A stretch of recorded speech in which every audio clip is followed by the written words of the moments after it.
Class continue करते हैं वहीं से। अच्छा, लेक्चर जो है ये मैंने अपलोड कर दिए, ये वाली पीडीएफ फाइल भी मैंने अपलोड कर दिया आपके एलएमएस में। चाहें तो मैं आपको व्यू करवा देती हूँ, और अपकमिंग लेक्चर्स भी मैंने अपलोड कर दिए हैं। आज की क्लास ब्रेक से पहले तक के दोनों लेक्चर्स भी मैंने यूट्यूब पे अपलोड कर दिए हैं, और ये लेक्चर 3 ये भी मैंने अपलोड कर दिया। अभी जो हम पढ़ रहे हैं अभी राइट नाउ ये भी अपलोडेड है, दोनों लिंक्स भी अपलोडेड हैं। अब जो नेक्स्ट लेक्चर हम पढ़ेंगे एक्टिविटी डायग्राम, वो लेक्चर्स भी अपलोड हैं, और नेक्स्ट क्लास में lecture 5 and lecture 6 also uploaded on LMS. ठीक है, एलएमएस पे सब चीज़ें मैंने अपलोड कर दी हैं। यहाँ से हम कंटिन्यू करते हैं। अच्छा, कुछ क्यूरीज हम आपके प्रोजेक्ट से रिलेटेड भी डिस्कस करेंगे। ठीक है जी वसीम, कोई क्वेश्चन है?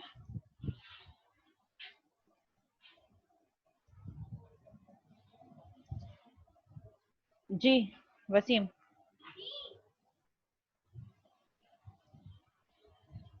जी क्या क्वेश्चन है?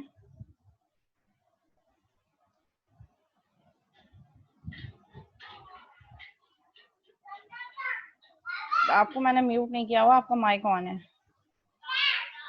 अनम्यूट हैं आप मेरे पास,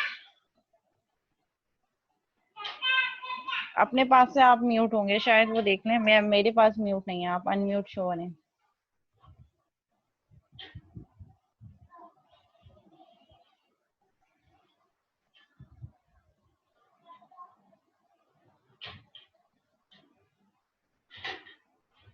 अब चेक करूं? ओके मैं ये पूछ रहा था, जो हम लोगों ने फ्लो वगैरह जो पढ़ा था, जी। तो ये हमारे पास एसआरएस की हमारे पास 2 असाइनमेंट है, एक एसआरएस वर्जन 1 और वर्जन 2। तो वर्जन 2 में हमें यूज केस डायग्राम देनी है, तो जी, हम ये सारी चीज़ें यूज केस डायग्राम के साथ नहीं है, ये वर्जन 1 में बता दें फ्लो जो है। वर्जन 2 में कर दीजिएगा। ठीक है। यूज केस डायग्राम जहाँ ड्रॉ करेंगे ना उसके साथ ही।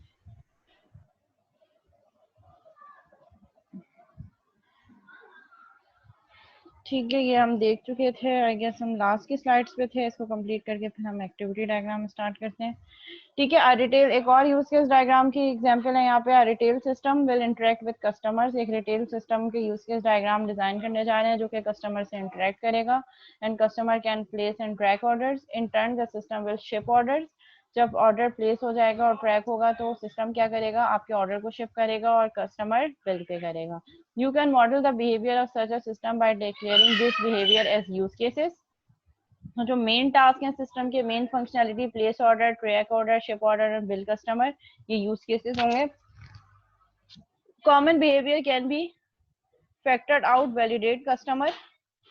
एंड वेरिएंट्स क्या क्या हो सकते हैं? शिप, पार्शियल ऑर्डर, अगर आपने पूरा फुल ऑर्डर जो है वो शिप नहीं करना, पार्शियल ऑर्डर फिल करना है, या लेट्स से अगर कुछ हरी में चाहिए तो कुछ कंपोनेंट्स आपने पहले शिप कर दिए, तो ये आपके डिफरेंट वेरिएंट्स हो सकते हैं। तो इसके लिए अगर हम यूज केस डायग्राम ड्रॉ करेंगे तो हमारे पास इसके लिए यूज केस डायग्राम क्या होगी वो भी देख लेते हैं। सबसे पहले place order, track order, ship order.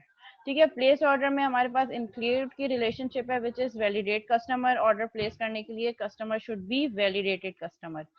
Track करना है ऑर्डर, उसके लिए भी इंक्लूड वैलिडेट कस्टमर, और जब आपने ऑर्डर शिप करना है तो ऑर्डर शिप करने के लिए भी कस्टमर की वैलिडिटी रिक्वायर्ड है। So these all are the include relationship associated with all 3 use cases. And we have ship order. जब हम शिप ऑर्डर की बात कर रहे हैं तो यहाँ पे एक्सटेंशन पॉइंट्स, मटेरियल रेडी। तो यहाँ पे एक्सटेंड की क्या चीज है? Ship partial order. In case अगर आप पूरा ऑर्डर नहीं शिप करना चाह रहे एक साथ तो आप पार्शियल, और ये सिनेरियो हर केस में नहीं होगा, कोई स्पेसिफिक ऐसा एक्स्ट्रा ऑर्डनरी केस हो गया तो उसमें आप जो है वो कर सकते हैं यहाँ पे link. And then bill customer. Bill customer किससे कनेक्ट होगा? आपके सिस्टम से। और यहाँ पे कस्टमर क्या होगा? प्लेस ऑर्डर कर सकता है, ट्रैक ऑर्डर कर सकता है, शिप ऑर्डर कर सकता है। ये सारी चीजें कनेक्टेड होंगी आपके कस्टमर से, और इन यूज केसेस की इंक्लूड रिलेशनशिप है वैलिडेट कस्टमर। और बिल कस्टमर किससे कनेक्ट होगा? आपके सिस्टम से। सारी इंफॉर्मेशन सिस्टम के पास जा रही होगी। You can provide a use case diagram to model the behavior of that box which most people would call a cellular phone. ठीक है, सेलुलर फोन के लिए अगर हमने यूज केस डायग्राम ड्रॉ करनी है तो इसके लिए cellular network is an actor, user is an actor. ठीक है, एसोसिएशन हो रही है। Use scheduler, user can use scheduler, receive phone call, place phone call. ठीक है, प्लेस फोन कॉल करने के लिए सेलुलर नेटवर्क का होना जरूरी है। ठीक है, देन एक्सटेंड रिलेशनशिप क्या होगी, प्लेस कॉन्फ्रेंस कॉल। ठीक है, अब इसमें ये एक्सटेंड की रिलेशनशिप है विच इज नॉट मैंडेटरी, और इसमें आपने स्टीरियोटाइप भी मेंशन कर दिया। Receive phone call, extend receive additional call. Phone call के साथ साथ अगर कोई एडिशनल कॉल आ रही है, व्हाट्सएप कॉल आ रही है, मैसेंजर पे कॉल आ रही है विच इज एन ऑप्शन, तो आप वो भी रिसीव कर सकते हैं। ठीक है, तो ये हमारे पास यूज केस डायग्राम हो गई सेल फोन से related. Modeling the context of a system. Now we would like to model the context of a system. For example, figure shows that the context of a credit card validation system with an emphasis on the actors that surround the system. You will find customers, of which there are two kinds: individual customers and corporate customers. These actors are the roles that human plays when interacting with the system. ठीक है, आपके individual customer भी हो सकते हैं और corporate level customer भी हो सकते हैं।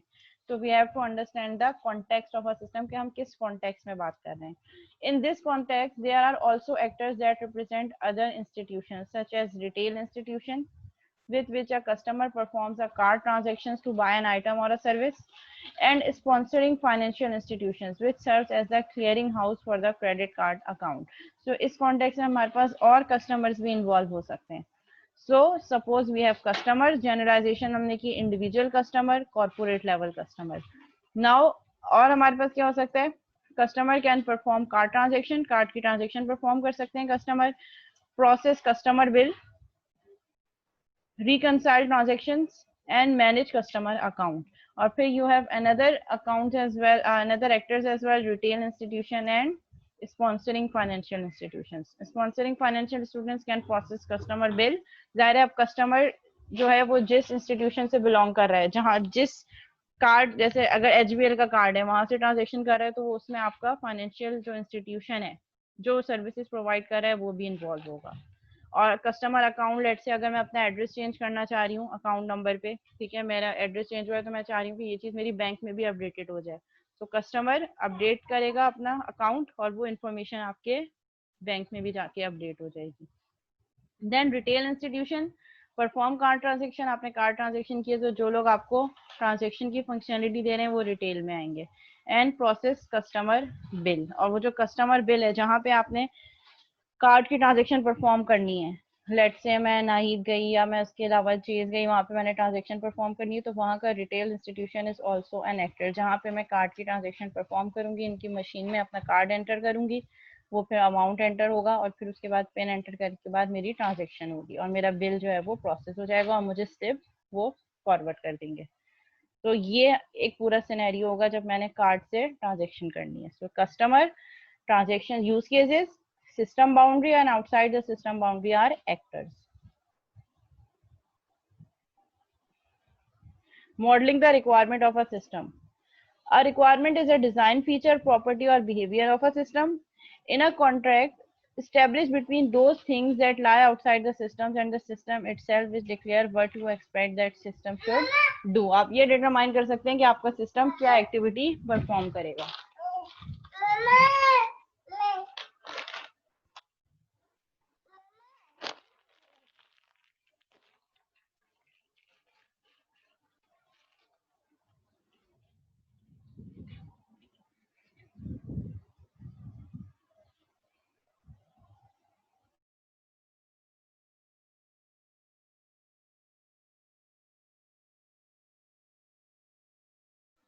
ठीक है, मॉडलिंग करते वक्त हम ये एक्सपेक्ट नहीं कर रहे होते कि सिस्टम कैसे करेगा, हमारा मेन ऑब्जेक्टिव क्या होगा कि क्या क्या एक्टिविटी सिस्टम परफॉर्म करेगा। You can just care that it does it, हम ये फोकस करते हैं कि सिस्टम ये काम करेगा। अब कैसे करेगा वो वाला पार्ट हम डिजाइन में देखेंगे। फेथफुली, प्रेडिक्टेबली एंड रिलायबली, ये सारी चीजें जो हम डिटरमाइन करेंगे that system will perform these functionalities, we will define this functionalities faithfully, predictably and reliably. Means उसकी प्रेडिक्टेबिलिटी चेक करके हमें बताना है कि हाँ ये चीज सिस्टम करेगा और वो उस स्कोप के अंदर आनी चाहिए। For example, detect card fraud is a behavior important to both the retail institution and the sponsoring financial institution. Similarly, report on account status is another behavior required of the system by the various institution in its context. तो जब हम system model कर रहे होते हैं तो हम हर aspect से रिक्वायरमेंट्स को माइंड में रख रहे होते हैं। Customer retail institution sponsoring financial institution. अच्छा, थोड़ी देर के लिए मेरा नेट डिस्कनेक्ट हो सकता है, लाइट चली गई है, तो मैं डिवाइस ऑन कर रही हूँ। थोड़ी देर के लिए ये प्रॉब्लम आ सकती है, फिर हम यहीं से कंटिन्यू करेंगे।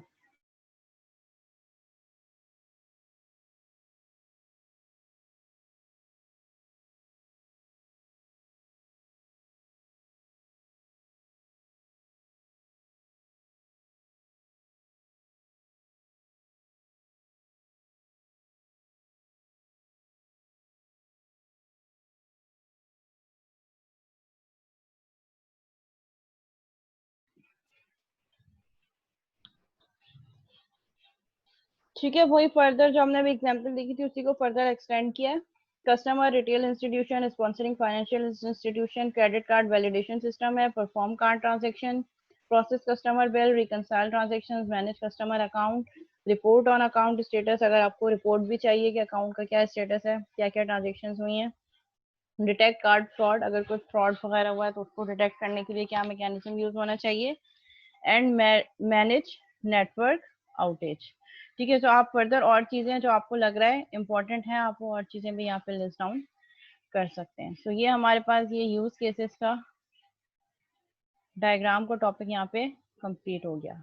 अगर इससे रिलेटेड कोई क्यूरी है, कोई क्वेश्चन है तो आप पूछ सकते हैं।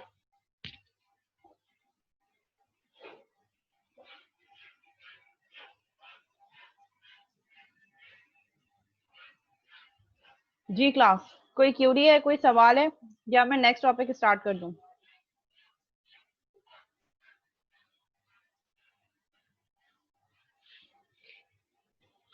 जी वसीम। मैम अगर हमारे पास एक यूज केस डायग्राम है, उसमें फंक्शनैलिटी वगैरह के हिसाब से अगर वो यूज केस डायग्राम बहुत बड़ी बन रही है तो क्या हम उसको फर्दर डिवाइड कर सकते हैं? हाँ, आप स्प्लिट करना चाहें तो कर सकते हैं। हमने देखा था ना कि आप एक्टर के रिस्पेक्ट से भी कर सकते हैं, एक स्पेसिफिक एक्टर उसके तमाम यूज केसेस। दूसरा सिनेरियो ये हो सकता है कि एक पूरी सीक्वेंस के लिए आप एक यूज केस बना लें। हमने स्टार्ट में देखा था ना, कहाँ गई वो चीज, कि जब हम यूज केस डायग्राम डिजाइन कर रहे होते हैं तो हम ये चीज माइंड में रख सकते हैं कि हम किसी मतलब एक स्पेसिफिक एक्टर को लें, उसके सारे यूज केसेस बना लें, तो वो एक यूज केस डायग्राम हो गई। फिर नेक्स्ट एक्टर को लिए उसके तमाम यूज केसेस, ये यूज केस 2 हो गई।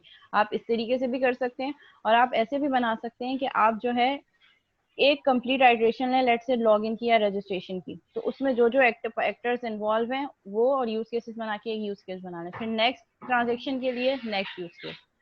तो आप ब्रेकिंग कर सकते हैं यूज केस की इस तरीके से भी, अगर बहुत ह्यूज बन रहा है आपका तो। ठीक है।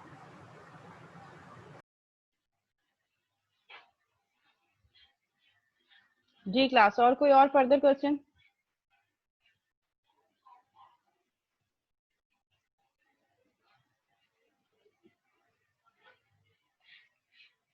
अगर क्लियर है तो फिर आगे बढ़ें, नेक्स्ट टॉपिक स्टार्ट करें।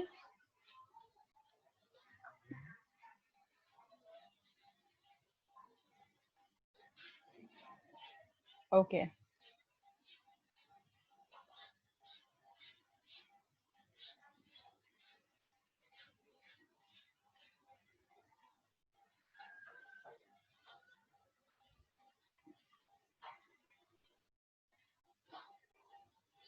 Okay, next type of diagram is activity diagram.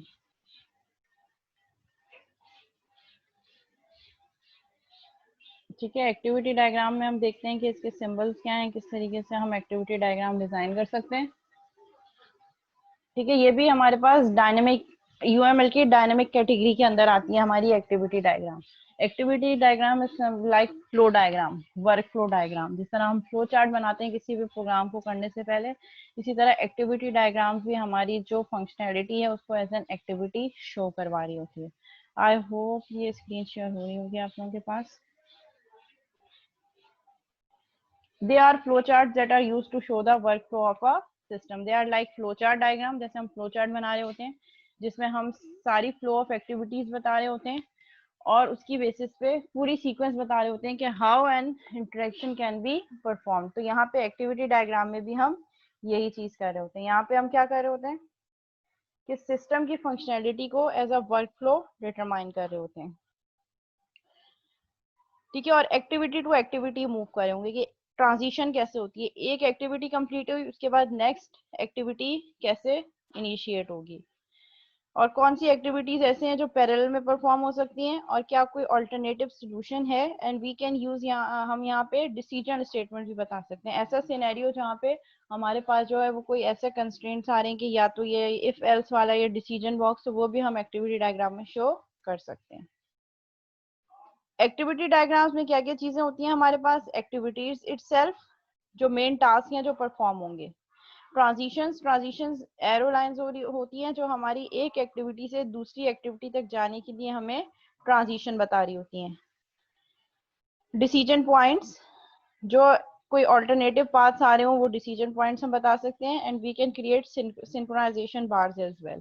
Synchronisation bars इसलिए हम यूज कर रहे होते हैं कि अगर हमारे पास कुछ ऐसी एक्टिविटीज हैं जो फर्दर सब एक्टिविटीज में ब्रेक हैं या उन सब एक्टिविटीज का कोई एक आउटकम है, तो उसके लिए हम सिंक्रोनाइजेशन बार्स यूज कर सकते हैं। यूएमएल डायग्राम्स में हम एक्टिविटीज को कैसे रिप्रेजेंट करते हैं, as a rectangles with rounded edges.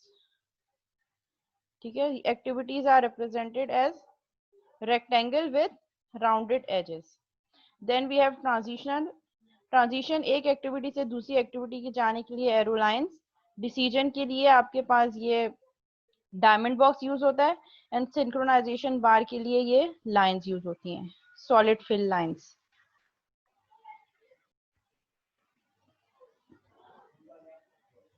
An activity represent the performance of some behavior in the workflow.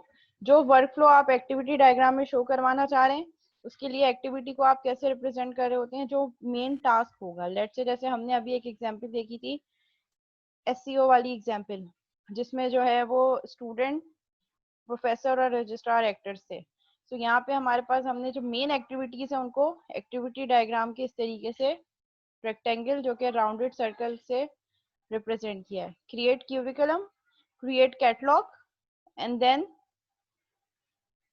Select courses to teach. तो ये जो मेन एक्टिविटी है इसको हमने एक्टिविटी इस तरीके से एक्टिविटी के बॉक्सेस में रिप्रेजेंट कर दिया। Transitions are used to show the passing of the flow of control from activity to activity. Flow of control दिखाने के लिए हम यूज करते हैं ट्रांजिशन डायग्राम। क्लास ये क्लियर है, ब्लर तो नहीं आ रहा?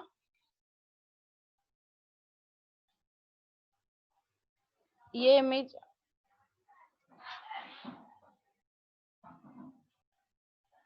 ठीक है, यहाँ पे हमारे पास ये एक्टिविटीज हैं, इन एक्टिविटीज को हमने ट्रांजिशन के थ्रू फ्लो बताने के लिए कि कौन सी एक्टिविटी से इनिशिएट होगा, ये एक्टिविटी कंप्लीट होने के बाद फिर नेक्स्ट कौन सी एक्टिविटी परफॉर्म होगी। सो हम flow of activity directed with arrows हम यूज करें। सबसे पहले क्यूरिकुलम क्रिएट होगा, मीन सबसे पहले आपके पास कोर्सेज जो है वो कोर्सेज के क्यूरिकुलम बनेंगे कि कोर्स की कोर्स आउटलाइन क्या है, क्या क्या लेक्चर्स पढ़ाने अकॉर्डिंग टू वीकली ब्रेकअप, और फिर उसके अकॉर्डिंगली कोर्स सिलेक्ट होगा। ठीक है, प्रोफेसर कोर्स सिलेक्ट करेंगे कि मैंने कौन सा कोर्स पढ़ाना है, एंड देन क्रिएट कैटलॉग, और फिर उस कोर्स का कैटलॉग क्रिएट होगा। तो ये हमने इस तरीके से एक्टिविटीज बना दी और इन एक्टिविटीज को थ्रू ट्रांजिशन डायग्राम शो करवा दिया। आसान होती हैं एक्टिविटी डायग्राम्स बहुत। Decision points, we can use decision points in activity diagrams as well. और ये डिसीजन प्रोग्राम्स हमें क्या पॉइंट्स क्या बता रहे होते हैं कि कब कहाँ हमने कोई डिसीजन लेना है, येस और नो वाला सिनेरियो। ठीक है, जिस तरह हम फ्लो चार्ट में डिजाइन करते हैं, फ्लो चार्ट में भी हम करते हैं ना डिसीजन स्टेटमेंट थ्रू लाइक वो diamond box. When modeling the workflow of a system, it is often necessary to show where the flow of control branches based on a decision points. The transition from a decision point contain a guard condition which is used to determine which path from the decision point is taken. So जो हम transition perform कर रहे हैं decision point से, अब वो हमारे पास क्या होगी, एक गार्डिंग कंडीशन है जिसको हम कह रहे हैं कि अगर ये कंडीशन ट्रू हुई तो ये ऑप्शन परफॉर्म होगा, नहीं तो ये ऑप्शन परफॉर्म होगा। Decisions along with their guard. अच्छा, यूज केस डायग्राम सिस्टम की फंक्शनैलिटी डिटरमाइन कर रहा होता है, how actor communicate with the use cases और वो फंक्शनैलिटी कैसे परफॉर्म हो रही है। जबकि activity diagram flow of system बता रहा है कि how system with perform following activities in flow manner में, उसका फ्लो भी बता रहा है कि टॉप टू बॉटम पहले कौन सी एक्टिविटी परफॉर्म होगी, फिर then this if and buts आएंगे, जो फ्लो होगा वो किस सीक्वेंस में एक्टिविटीज परफॉर्म होगी। जबकि यूज केस इंटरेक्शन बता रहा है between actors and system, how actor can interact with different use cases, how actor can perform different functionalities. जबकि एक्टिविटी डायग्राम हमें सिस्टम का फ्लो बता रहा है कि किस तरीके से हम डिफरेंट एक्टिविटीज परफॉर्म कर सकते हैं। Decision along with their guard conditions allow you to show alternate paths through a workflow. एक guard condition होगी जहां पे डिसीजन आपने लेना है, और हर गार्ड कंडीशन के अकॉर्डिंगली हमारे पास क्या होंगे, कुछ ऑल्टरनेट पाथ्स होंगे कि अगर ये कंडीशन ट्रू हो गई तो यहाँ जाए, अगर ये कंडीशन ट्रू हो गई तो यहाँ जाए। इसको आप कैसे रिप्रेजेंट करेंगे, थ्रू डायमंड बॉक्स। ठीक है, उसी एक्टिविटी डायग्राम में आपने क्या किया, create curriculum, select courses to teach, assign professors to courses. अब आपने क्या किया, प्रोफेसर्स को कोर्सेज को एलोकेट करना शुरू कर दिया कि कोर्स 1 को ये प्रोफेसर टीच करेंगे, कोर्स 2 को ये प्रोफेसर, कोर्स 3 को ये प्रोफेसर। और फिर यहाँ पे जब आप असाइनमेंट करें तो इसमें हमारे पास एक कंडीशन आ रही है, ऑल प्रोफेसर्स असाइंड, सारे के सारे प्रोफेसर्स को सारे के सारे कोर्सेज असाइन हो गए, that is a guard condition. No, अगर ऐसा नहीं है तो फिर असाइनमेंट, ये प्रोसेस कब तक चलता रहेगा, जब तक ये कंडीशन हमारे पास ट्रू नहीं हो जाती। जब तक ये कंडीशन फॉल्स रहेगी, जब तक प्रोफेसर्स को कोर्सेज एलोकेट होते रहेंगे, जब तक सारे प्रोफेसर्स को सारे कोर्स असाइन हो जाएंगे, जब तक जैसे ये कंडीशन ट्रू होगी फिर नेक्स्ट एक्टिविटी परफॉर्म होगी, ये वाली एक्टिविटी खत्म हो जाएगी। ठीक है, आप रेक्टेंगुलर लाइंस के थ्रू भी रिप्रेजेंट कर सकते हैं। ठीक है, create curriculum, select courses to teach, और ये रेक्टेंगल लाइन आप चाहें तो इस तरीके से भी लाइंस के थ्रू रिप्रेजेंट कर सकते हैं, और आप चाहें तो रेक्टेंगुलर लाइंस के थ्रू भी रिप्रेजेंट कर सकते हैं, ये रेक्टेंगल फॉर्म में, ताकि एक पूरा आपके पास एक सीक्वेंस मेंटेन हो जाए। It's up to you.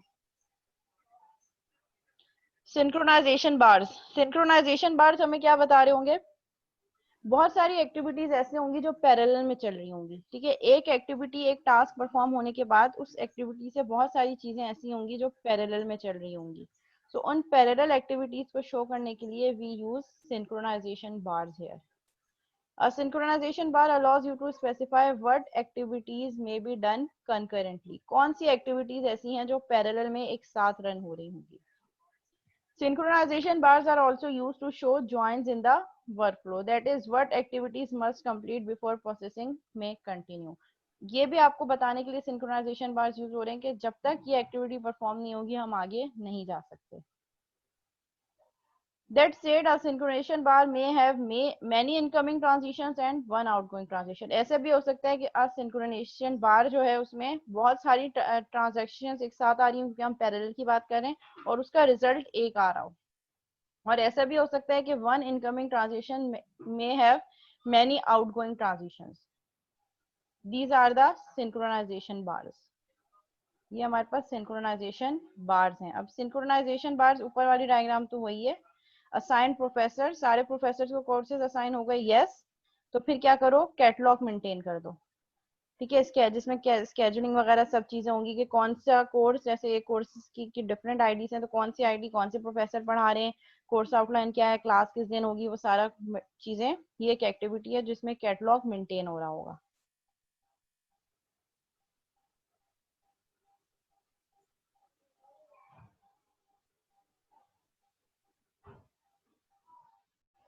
देखो, यूज केस को एक्टिविटी डायग्राम से सिंक नहीं करो, वो यूज केस डायग्राम हमने पढ़ ली, वो एंड हो गया। अब हम एक्टिविटी डायग्राम पढ़ रहे हैं। एक्टिविटी डायग्राम की सिंक्रोनाइजेशन बार के यूज केस के इंक्लूड एक्सटेंड से कुछ रिलेशनशिप नहीं है, वो यूज केस के एलिमेंट से ये एक्टिविटी डायग्राम्स के एलिमेंट है।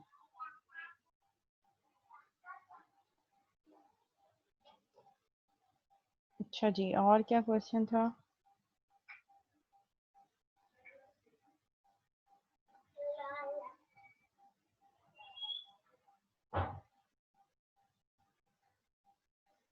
वी हैव, हम तो सारी यूएमएल डायग्राम्स पढ़ेंगे ना, हर यूएमएल डायग्राम के अपने अपने कंस्ट्रक्ट्स हैं, अपने अपने पर्पस हैं, अपने अपने ऑब्जेक्टिव्स हैं।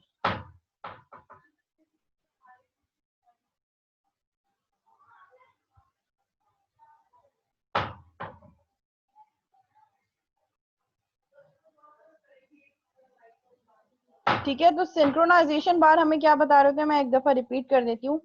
हमारे पास बहुत सारी एक्टिविटीज ऐसी होती हैं जो पैरेलल में चल रही हैं, तो उसको हम एक्टिविटी तो नहीं दिखा सकते, वो सारी पैरेलल में कंकरेंटली एक साथ परफॉर्म हो रही हैं, तो उनको रिप्रेजेंट करने के लिए वी यूज सिंक्रोनाइजेशन बार्स। एक बार बना दिया, उस बार के अंदर सारी एक्टिविटीज को कनेक्ट करवा दिया, जो कि ये शो कर रहा है कि ये सारी एक्टिविटीज पैरेलल में एक साथ चल रही हैं। ठीक है, और हम जो एक्टिविटी बता रहे हैं, ऐसा भी हो सकता है कि इस सिंक्रोनाइजेशन बार में हमारे पास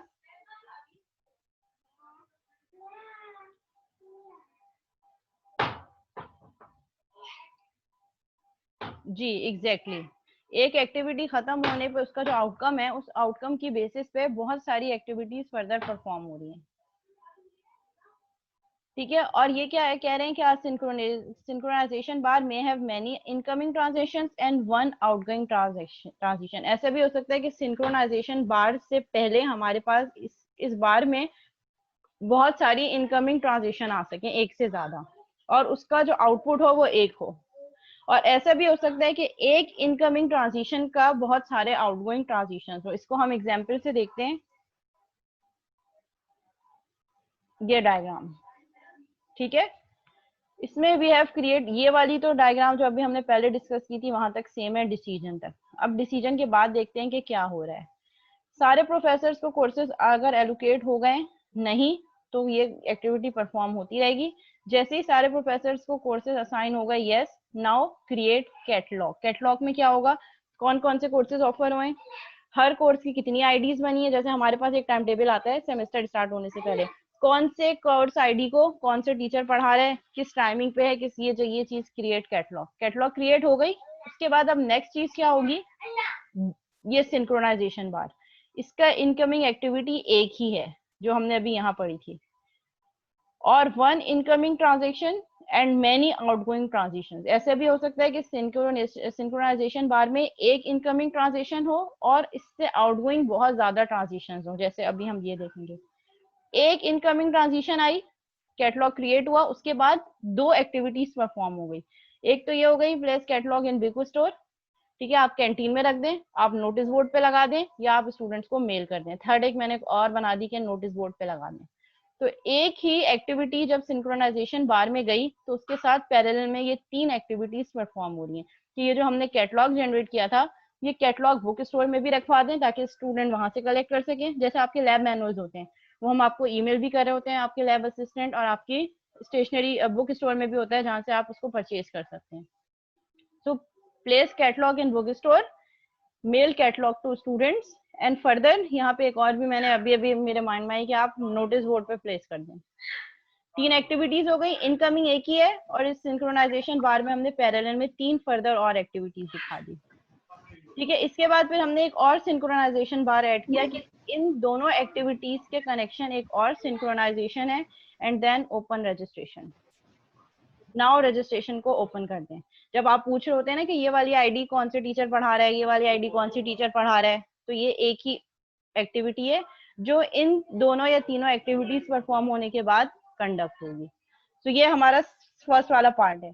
A synchronization bar may have many incoming transitions and one outgoing transition. ठीक है, तो यहाँ पे हमारे पास क्या है, मैनी इनकमिंग ट्रांजिशन। इस सिंक्रोनाइजेशन बार में तीन इनकमिंग ट्रांजिशन आ रही हैं और आउटगोइंग एक ही है। तो ये दोनों हमने सिनेरियो देख लिए एग्जाम्पल के साथ। जी यहाँ तक कोई सवाल? सिंक्रोनाइजेशन बार अब क्लियर हो गया?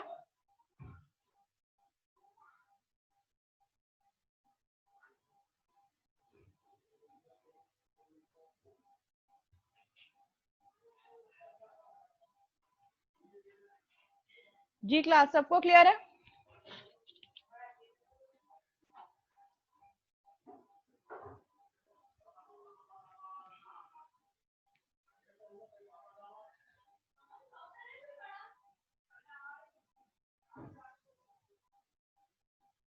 ठीक है, next we have swim length concept in activity diagram. Swim length क्या होती है हमारे पास, अगर हमने डिवीजन करना हो अपनी एक्टिविटी डायग्राम में, पार्टीशन करना हो, एक्टिविटी डायग्राम को, तो हम उसकी बेसिस पे स्विम लेंस यूज कर रहे होते हैं। वो स्विम लेंस क्या बता रही होती है, अकॉर्डिंग टू द रोल्स हम अगर कॉरेस्पॉन्डिंग बता सकें कि कौन सा एक्टर क्या क्या चीज कर रहा है, तो एक्टर्स के थ्रू हम स्वयं लेंस के थ्रू एक्टिविटी डायग्राम को डिवाइड कर सकते हैं, लाइक दिस। ठीक है, ये हमारे पास उसी वही एक्टिविटी डायग्राम है, उस एक्टिविटी डायग्राम को हमने एक स्विम लाइंस के थ्रू ब्रेक कर दिया। ये वाला रजिस्ट्रार के रिलेटेड है, ये वाला प्रोफेसर से। रजिस्ट्रार क्या करेंगे, ये सारे टास्क, ये सारी एक्टिविटीज, इसके रिस्पॉन्सिबल कौन है, रजिस्ट्रार। और ये जो एक एक्टिविटी है, ये कौन परफॉर्म कर रहा होगा, प्रोफेसर। तो हमने स्विम लेंस के थ्रू एक्टिविटी डायग्राम को पार्टीशन कर दिया अकॉर्डिंग टू द रोल्स, कि ये रोल्स हैं, ये पार्टिसिपेंट्स हैं, ये पार्टिसिपेंट्स ये काम कर सकते हैं।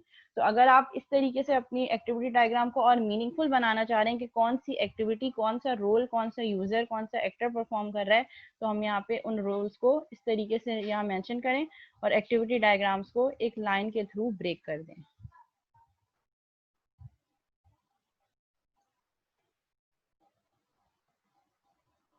ठीक है, फिर एक और एग्जाम्पल उन्होंने ली, तीनों रोल्स को डिवाइड कर दिया। इससे अगर आप स्विम लेंस के थ्रू एक्टिविटी डायग्राम ड्रॉ करना चाह रहे हैं, तो उसके लिए आप क्या करें, जितने रोल्स पॉसिबल हैं उसके हिसाब से ब्रेकिंग करें।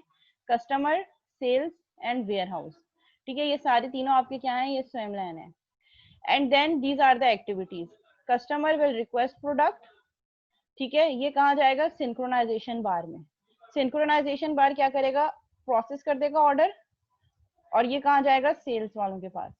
सेल्स वाले कहाँ जाएंगे, ऑर्डर फर्दर जाएगा वेयर हाउस के पास। फुल मटेरियल शिप कर देगा, ऑर्डर ऑर्डर शिप हो गया। ये सारी चीजें पैरेलल में हो रही हैं, इसीलिए एक सिंक्रोनाइजेशन बार है। लेकिन अलग अलग एक्टर्स, अलग अलग डिपार्टमेंट इन्वॉल्व हैं, इसीलिए इसको अलग अलग ब्रेक कर दिया। ये एक ही सिंक्रोनाइजेशन का बार है। ठीक है, जैसे कस्टमर ने रिक्वेस्ट करी प्रोडक्ट, उसको प्रोडक्ट शिप हो रही होगी, उसको ये नहीं पता कि ये कहाँ, मतलब ये सारी चीजें बैक एंड पे हो रही हैं। ऑर्डर प्रोसेस होगा, मटेरियल पुल होगा, शिप हो जाएगा ऑर्डर, तो ये एक चीज, एक एक्टिविटी कंप्लीट हो गई। और सिंक्रोनाइजेशन बार से हमने इसको रिप्रेजेंट कर दिया यहाँ पे। Then next synchronization bar, receive order. Order receive हो जाएगा कस्टमर को, and then customer will payment, payment करेगा, वो कहाँ जाएगा, सेल्स वाले इन्वॉल्व होंगे। फिर सिंक्रोनाइजेशन बार, पे बिल, बिल पे हो गया, क्लोज ऑर्डर, ऑर्डर क्लोज हो गया। ये एक्टिविटी, हमारी एक्टिविटी डायग्राम हमने कंप्लीट कर दी with respect to rules.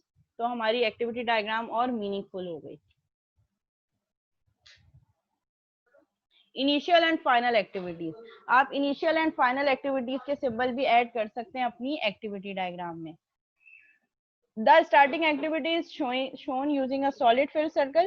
Starting आप बता रहे होंगे सॉलिड फिल सर्कल के थ्रू, कि यहाँ से आपकी एक्टिविटी डायग्राम यहाँ से इनिशियलाइज हो रही है।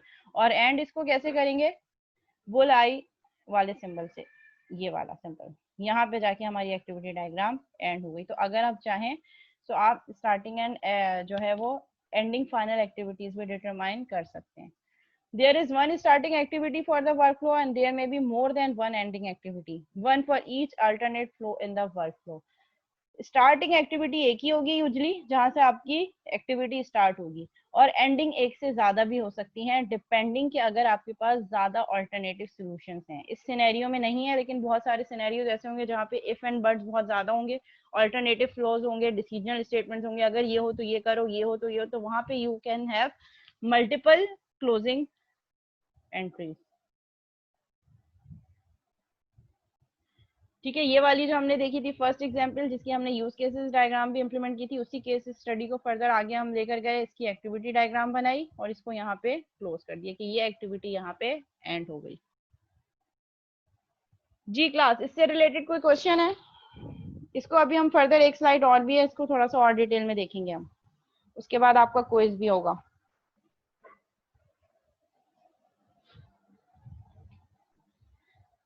मीनवाइल यहाँ तक कोई क्वेश्चन है तो आप पूछ सकते हैं।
ओके जी, शेयरिंग हो रही है।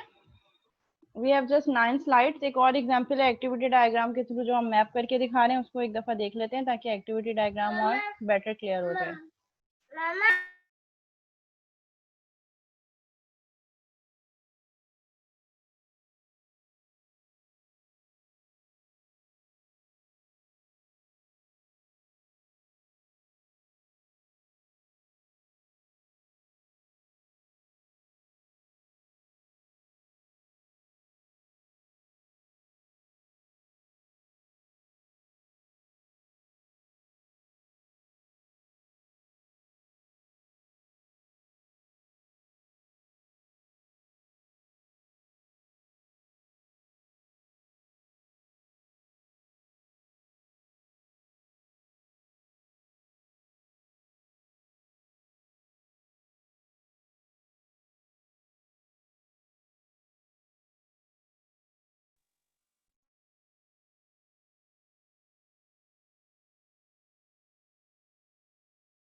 ठीक है, एक्टिविटी डायग्राम के कुछ definition. An activity diagram visually presents a series of actions or flow of control in a system similar to a flow chart. ठीक है, फ्लो चार्ट जिस तरीके से रिप्रेजेंट कर रहा होता है एक्टिविटी ऑफ अ सिस्टम, इसी तरीके से एक्टिविटी डायग्राम भी हमारे सिस्टम का फ्लो बता रहे होते हैं कि कौन सी एक्टिविटीज किस डायरेक्शन में कैसे परफॉर्म होंगी। और हम यूज केस की जो activity diagrams are often used in activity diagrams are often used in business process modelling. कब हम कर रहे होते हैं? जब हम बिजनेस रिक्वायरमेंट्स कलेक्ट कर रहे होते हैं अपने सॉफ्टवेयर की, जो प्रोसेस मॉडलिंग कर रहे होते हैं कि हाउ प्रोसेस विल इन्वॉल्व और किस तरीके से प्रोसेस काम करेंगे, तो वहां पे हम एक्टिविटी डायग्राम्स यूज कर रहे होते हैं। They can also describe the step in a use case diagram. जो हमने यूज केस डायग्राम में स्टेप यूज किए हैं उसको डिस्क्राइब करने के लिए भी हम एक्टिविटी डायग्राम यूज कर सकते हैं। Activities model can be sequential and concurrent. In both cases, an activity diagram will have a beginning and an end. Activities जिनको हम मॉडल करना चाह रहे हैं,